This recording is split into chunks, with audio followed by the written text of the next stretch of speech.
I think in many ways we already live in this sort of one world government system. Maybe it's two worlds, but in terms of the West, I don't think there's any difference in the governments, and that's kind of the point that we're making. And there has been these dark, demonic, satanic cults. These people are being guided by a theology, right? They are guided by a theology, and I had to then go back and try to understand Sabbateanism and Frankism.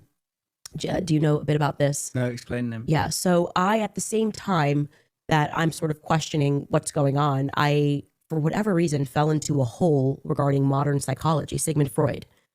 Sigmund Freud, factually, okay, there's no disputing this because the Ashkenazi Jewish director of the Sigmund Freud archives, who was working under Anna Freud, and he was about to become the next director, so he was the assistant director, decided, I'm going to actually learn German so I can read all of his notes that have not been published to the public. He was studying to be a psychoanalyst and was like, this is amazing. I have access to all of this stuff. So this guy's name is Jeffrey Masson, very brave man. He's now like 84. And I'm so glad that his book is flying off the shelves in his old age. So he reads Sigmund Freud's notes and he goes, wait a second. Sigmund Freud famously came up with this theory that children were attracted to their parents and that they were having these dreams and these things never happened to them. And then he says, no, he actually knew that these children were being, he knew. And he knew some of them were being to death. He had gone down, he had seen the evidence at the morgue.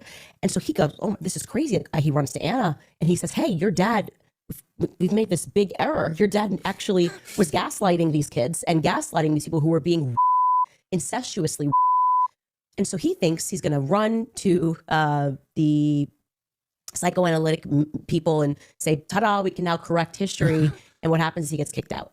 He gets kicked out and he publishes the book anyways with the proof that Sigmund Freud knew this. And Anna Freud did not stop him from publishing the book, which is very interesting. She had the power to, and they were pressuring her to stop the publication of the book, but she let it fly. And that book, The Assault on Truth, it's a very difficult read. It is the number one thing people should read because he is the father of modern psychology. Okay. Modern psychology is gaslighting. Funny thing about Sigmund Freud, which is even more compelling, is he too, for years, when he first got into psychoanalytics, he said, oh, these kids are actually being. And that was his poorly named seduction theory, that these kids are not lying. These kids are being by their parents, and here's the evidence for it. And then he does this flip when he turns 35 and says, never mind. And this is when he's hailed as a hero. And similarly, he was rejected when he was telling the truth from his own psychoanalytic community in Vienna.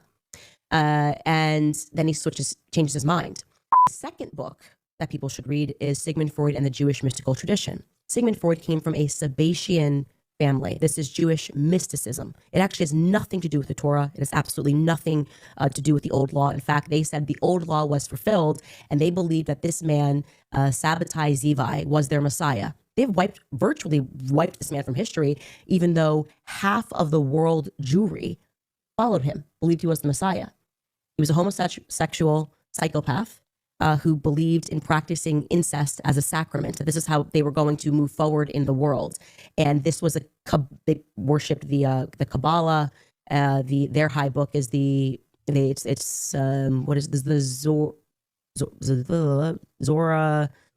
Zohar. Thank you. It was like the Zohar. And they believe that you your kids when they're 7, but you don't tell them why they're until they're 35. Now, this is an inversion of, some people tell me, of the mystic tradition. It's kind of from the Book of the Dead in Egypt, really.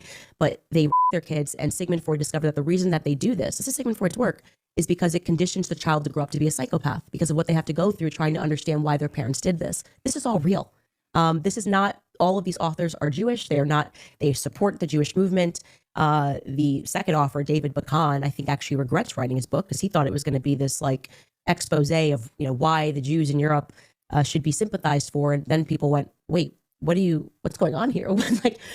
There's all this incestuous happening. And I think this is actually the reason, and I encourage Jewish people to read this book as well. I don't think they know their own history because at this time there was a great schism. There were actual Jews who were following the Torah to the letter of the law, who were getting kicked out of countries because of these Sabbatean Frankists who were actually kids. And there's nothing new under the sun, right? So their instinct is to go, why am I being kicked out of a country? What did I do, right? I had nothing to do with this. These are anti-Semitic tropes. And yet these people were funded by the richest people in the world. Jacob Frank was given a castle in Germany, in Offenbach, Germany. He was made a baron. By the way, part of what they believe in is apostasy. They mass convert into other faiths, right? And they did. The Frankists mass converted to save themselves from the Jews, the actual Torah Jews who kicked them out, into the Catholic faith, right? This could be where all of the scandals in the Catholic faith came from. There was a lie, and this is really important to share, that when you start talking about Sabbateanism and Frankism, that this was an old fringe movement. This is absolutely untrue. You can read Israeli historian Gershom Sholom's work. Not only is it not true, the very first Jewish Supreme Court justice in America was a Frankist. He kept a picture of Ava Frank on his Supreme Court desk. That's Louis Brandeis, okay? It's right in your face what's going on, okay? They have tremendous amount of power. They've always had power. And it is because what they believe in is evil is okay. They believe in the doctrine of evil, that you must lower yourselves and commit the most depraved acts of evil to prove that evil doesn't actually exist. And then you can ascend in society. That to me seems to be the guiding philosophy of people in Israel, I would say. Like this idea that this is a Sabbatean concept, that you can commit acts of evil to get ahead in society, is when I see what's happening in Gaza. I'm like, how can you as a human be okay? I don't care about your religion. I don't care about your philosophy. It's like, how do you look at this and not understand this is evil? Well, you can speak to Christian Zionists, I think in America, they are trickling into the Sabbatean concept of, well, there's a bigger goodness that's going to happen if we allow this evil to take place. You need to understand where this ideology stems from. And that's what I'm committed to helping people to understand.